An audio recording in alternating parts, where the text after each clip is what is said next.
Bismillahirrahmanirrahim. Assalamu alaikum. How are you? I hope you are fine. I'm fine too. Alright, so it's time for lecture 7. You are watching video and learning English at home. Without wasting the time, let's move on towards your mistakes, what you made in your previous assignment. कुछ गलतियाँ थी, बहुत common थी और कुछ unexpected थी because there was something missing, but I will clear it today, okay? So no problem, it's okay, you have done the mistakes. Now it's time to correct the mistake and not to repeat. First of all, let's talk about assignment 1. It was about adjective ending ed, adjective ending ing. All right, majority students made the same mistake and almost there were 80% students cleared that their concepts. So let's talk about it. Very simple, try to learn it, okay? We learned ing and ed. Let's bring the concept in the mind. When do we use ing adjective and when do we use ed adjective? We use ing adjective when we talk about things, okay, actions. And when we talk about ed adjective, we talk about emotion and feeling. Fine, good. So number 1, that was in worksheet 1, option number 3. I loved my maths teacher.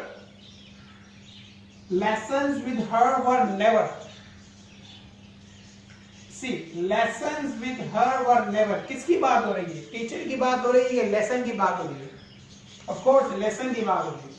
तो lesson कभी भी उनके साथ, मतलब उनके साथ जब भी हम उनसे पढ़ते थे तो वो जो टॉपिक लेसन पढ़ाते थे वो कभी बोरिंग या बोरिंग आएगा. क्यों? क्योंकि ये like we are talking about something, we are not talking about an emotion.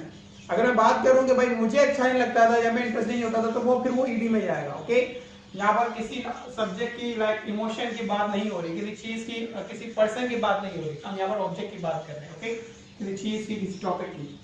तो इसीलिए यहाँ पर बोरिंग आएगा. Clear I guess. Option number 6. I was dash that I did not get the job. I was disappointed. Disappointing मतलब नाराज होना, उदास होना, अफसुर्दा होना. ठीक है, मुझे जॉब नहीं, मैं अफसुर्दा था, मैं नाराज था, मैं उदास था क्योंकि मुझे जॉब नहीं मिली. अब ये आई पर्सन, तो इंसान के अंदर फीलिंग होती है. जब फीलिंग होती है तो हम आई जी लगाते हैं, ईडी लगाते हैं. I was disappointed that I did not get the job. I guess clear. 2 examples मैं आपके लिए लाया हूं. आप मैं सोल्व नहीं करूंगा, पहले आप सोल्व करेंगे, ठीक है, अपने माइंड में लिखेंगे, फिर जाकर देखें आपको कॉन्सेप्ट क्लियर हुआ नहीं हुआ, क्योंकि अब तक कॉन्सेप्ट क्लियर हो जाना चाहिए. अगर फिर भी नहीं हुआ, you can ask me, okay. Don't fair, like don't be scared. डरना नहीं है, पूछोगे तो क्लियर होगा. ठीक है, अब तक शुरू में हमारे पास ज्यादा मिस्टेक्स ही, देखिए मिस्टेक्स कम हो रही है. तो मिस्टेक्स को बिल्कुल कम करना है तो आपने, या खत्म करना है तो आपको जो है आपको मुझसे शेयर करना होगा. इंशाल्लाह I will not disappoint you. दो एग्जांपल्स आपके लिए, ठीक है. Number 1, there was a dash cat on the road. I was dash to her. अब यहाँ पर वर्ड, मेरे वर्ब लिया अट्रैक्ट, क्योंकि हमने पढ़ा था कि वर्ब के साथ आईएनजी लगाते तो वो एडजेक्टिव बन जाता है. तो या तो अट्रैक्टेड और अट्रैक्टिंग, दो आपके पास एडजेक्टिव है. अब अट्रैक्टिंग कहाँ आएगा और अट्रैक्टेड कहाँ आएगा? There was a dash attracted cat कि attracting cat? I was attracted या attracting? अब पहले जुमले में आई गेस आपने सोच लिया होगा. Very good. अब पहले जुमले में किसकी बात हो रही है? कैट की बात हो रही है. कैट एक ऑब्जेक्ट है कि रोड पर एक चीज पड़ी थी, बिल्ली की बात हो रही है. तो वो क्या है? There was an attracting cat, क्योंकि वो एन आ जाएगा. There was an attracting cat मतलब पुरकशिश बिल्ली थी और रोड पर जब मैं लाइक और मैं उसकी तरफ क्या हो गया था? अट्रैक्टेड. I was attracted. तो फिर ये जो है ईडी वाली फॉर्म यहाँ आ जाएगी और आईएनजी वाली फॉर्म वहाँ आ जाएगी. क्लियर. अट्रैक्टिंग पहले मैं आएगी. One more example. Police was shock. Verb यहाँ पर शॉक लिया मैंने, इसकी हम एडजेक्टिव फॉर्म डालेंगे. Police was dash by the thief. The technique of stealing was dash. Police जो है क्या हो गई? शॉकिंग हो गई कि शॉक्ड हो गई? पुलिस वाज शॉक्ड, लाइक हैरान हो जाना, दंग रह जाना. बाय द थीफ, चोर से, क्योंकि जो उसने जो टेक्निक इस्तेमाल की थी चोरी की वो क्या थी? शॉक थी कि शॉकिंग थी? Of course shocking. क्यों? क्योंकि ये ऑब्जेक्ट की बात हो रही है. तो यहाँ शॉकिंग आएगा और यहाँ shocked आएगा. Police was shocked because the technique was shocking. There was an attractive case. Attracting भी हो सकता है, attracting भी हो सकता है. Attracting नहीं. Okay, ज़्यादा मैं जो attractive कर रहा है. Okay, and I was attracted. तो कॉन्सेप्ट आपको क्लियर हो गया होगा I guess. Okay fine. Worksheet 2 part 2 बना दे जल्दी से. यहाँ पर मिस्टेक ज्यादा थी इसलिए इसकी वर्कशीट भी यहाँ पर ऑलमोस्ट क्लियर हो गया. इसकी वर्कशीट नहीं है. अगर फिर भी आपको नीड है तो आप आपसे कांटेक्ट कर सकते हैं. ओके, तो option number 3, yes he did, yes he go, yes he went. Here there are two options 1 and 2. यहाँ पर तकरीबन सबने मिस्टेक्स दिए. Here we are applying और here the rule is applied of short answer. Short answer का rule apply हुआ है. Short answer में याद रखें जब भी हम शॉर्ट आंसर देते हैं, शॉर्ट आंसर होते क्या है.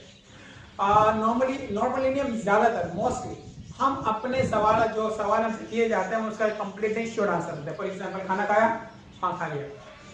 भूख लगी, नहीं लगी. हम ऐसे नहीं कहते नहीं मुझे भूख नहीं लगी है, पूरा नहीं कहते. मोर एग्जांपल्स, आप कल आपने कल रोजा रखा था, हाँ रखा था, नहीं रखा था.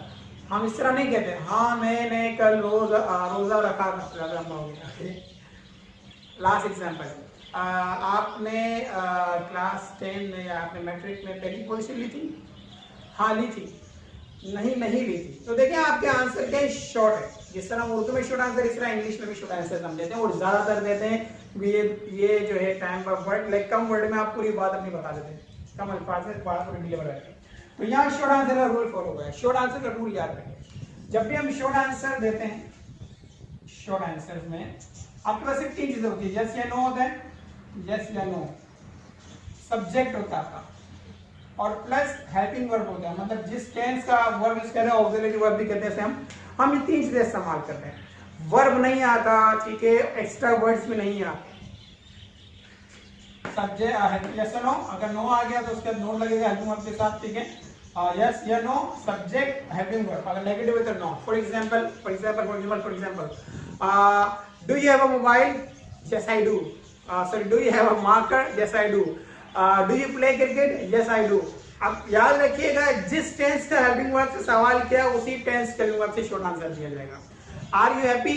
Yes I am. Are you going? Yes I am. अब यहाँ पर पास की बात हो रही है. पास में सवाल करेंगे. For example, did you play cricket? अगर हाँ में जवाब है तो जवाब क्या हुआ?